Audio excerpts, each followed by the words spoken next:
스티븐 호킹이 끝까지 붙잡고 있었던 건 바로 이런 거였죠. 왜 우주는 우리 같은 존재가 태어날 수 있을 만큼 정교하게 맞춰져 있을까? 이 질문 하나였습니다. 몸은 거의 움직이지 못했지만 그의 머릿속은 빅뱅 이전과 다중우주를 넘나들고 있었어요. 죽기 직전까지 손에서 놓지 않았던 마지막 논문도 결국엔 우리 우주가 수많은 우주 중 하나일까? 이걸 과학적으로 설명할 수 있을까? 라는 궁금증에서 출발했죠. 그리고 그가 세상을 떠난 뒤 나온 마지막 책엔 사람들이 평생 호킹에게 던졌던 10가지 빅퀘스천에 대한 그의 명쾌한 답이 담겨 있습니다. 신은 존재할까? 우주는 어떻게 시작됐을까? 시간여행이 가능할까? 외계인이 있을까?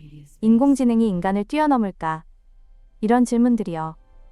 오늘은 그 중에서도 호킹이 마지막까지 놓지 못했던 질문들에 집중해 보려고 합니다.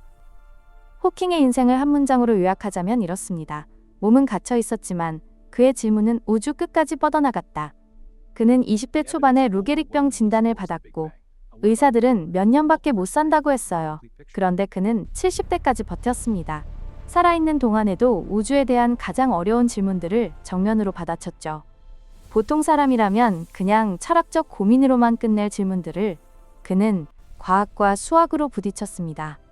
그래서 그의 마지막 질문들은 단순한 사색이나 상상이 아니라 평생 연구 끝에 남은 최종 보스 같은 존재였던 거예요.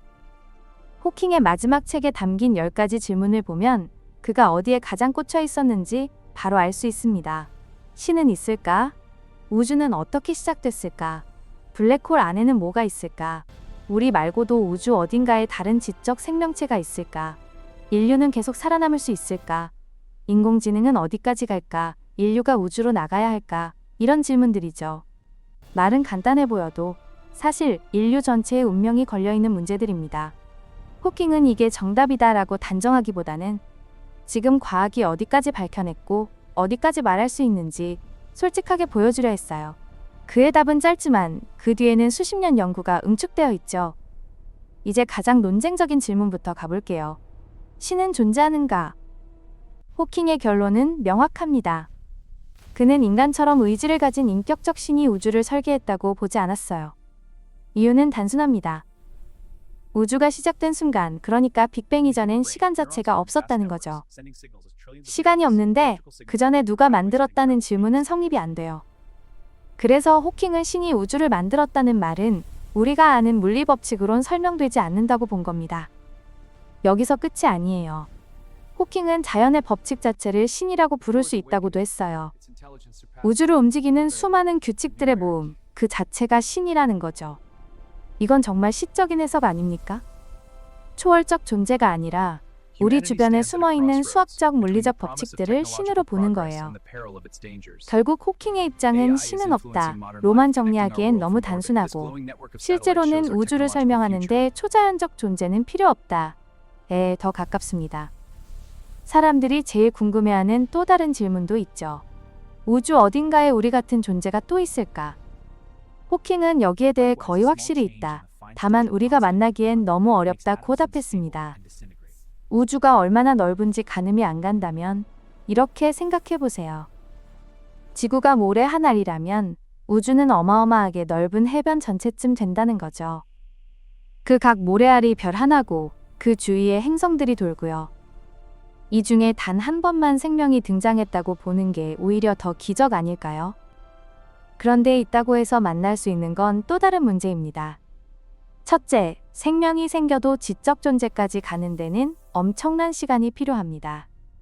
둘째, 문명이 생겨도 전쟁이나 환경 파괴, 기술 오용 때문에 스스로 사라졌을 수도 있고요.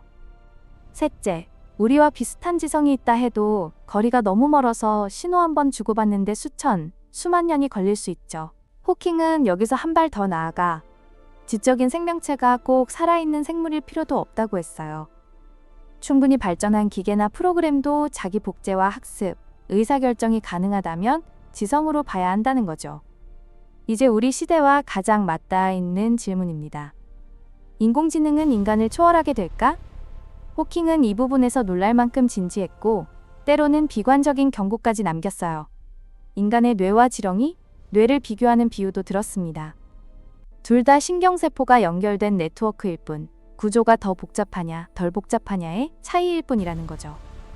이 논리를 한 단계 더 밀어붙이면 결국 컴퓨터 회로도 인간 뇌를 따라잡고 훨씬 복잡해질 수 있다는 얘기입니다. 호킹이 특히 강조한 건 인공지능이 어느 순간부터는 스스로 더 똑똑해질 수 있다는 점이었어요.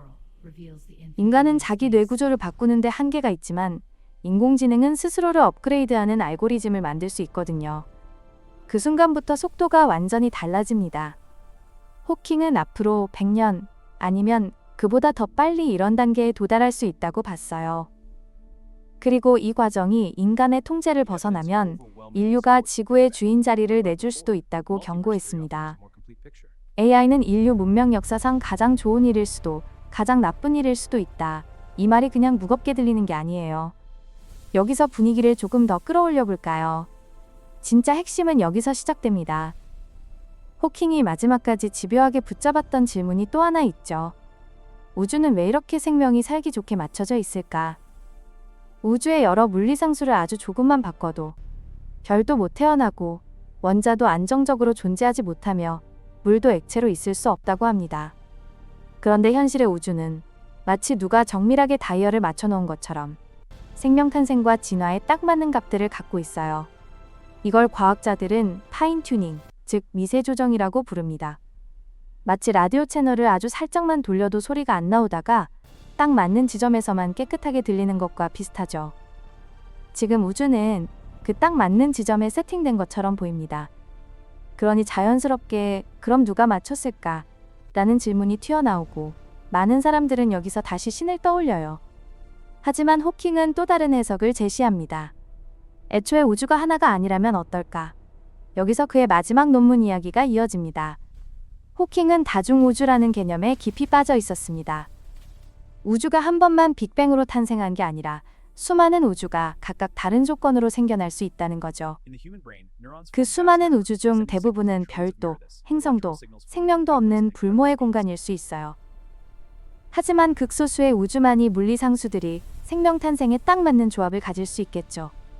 그리고 그 중 하나가 바로 우리가 사는 이 우주일 수 있다는 겁니다. 핵심은 이거예요. 우주가 하나라면 지금 이 조합은 정말 설명하기 힘든 기적입니다. 그런데 우주가 상상할 수 없을 만큼 많다면 그 중 하나쯤은 어쩌다 생명이 살 수 있는 조합이 나올 수 있죠. 일종의 우주적 대량 시도랄까요. 호킹의 마지막 논문은 이 다중우주 아이디어를 상상에서 멈추지 않고 실제 관측과 수학으로 다뤄보고 싶었던 시도였습니다. 완벽한 답은 내지 못했지만 그는 마지막 순간까지도 이 질문은 과학의 언어로 설명할 수 있다는 믿음을 버리지 않았어요. 여기까지 읽고 나면 이런 생각이 들지도 몰라요. 이런 질문들이 내 삶과 무슨 상관이야. 우리가 당장 다중우주로 갈 수 있는 것도 아니고 AI의 궁극적 진화를 직접 볼 일도 없을 테니까요. 하지만 방향은 이미 우리 곁에 와 있습니다. AI는 이미 뉴스 영상 글 추천 알고리즘 속에서 우리의 선택을 바꾸고 있고 우주 탐사는 민간 기업들까지 뛰어들고 있어요. 외계 생명체 탐색도 이제 공상 영화만의 이야기가 아닙니다. 호킹이 던진 질문들은 결국 인류는 어디로 가고 우리는 어떤 선택을 해야 할까로 이어집니다. 스티븐 호킹의 삶을 관통하는 한 문장. 저는 이렇게 말하고 싶어요. 몸은 갇힐 수 있지만 질문은 갇히지 않는다. 그가 끝까지 놓지 않았던 건 정답이 아니라 질문을 포기하지 않는 태도였습니다. 우주의 시작, 신의 역할, 외계 생명, 인공지능, 다중우주. 어느 하나 쉬운 건 없지만 이런 질문을 던지는 순간부터 우리는 세상을 더 이상 똑같은 눈으로 볼 수 없게 됩니다. 지금 이 글을 읽고 있는 당신에게도 이런 물음이 남지 않을까요? 그렇다면 나는 내 평생을 걸고 붙들 만한 질문이 뭘까?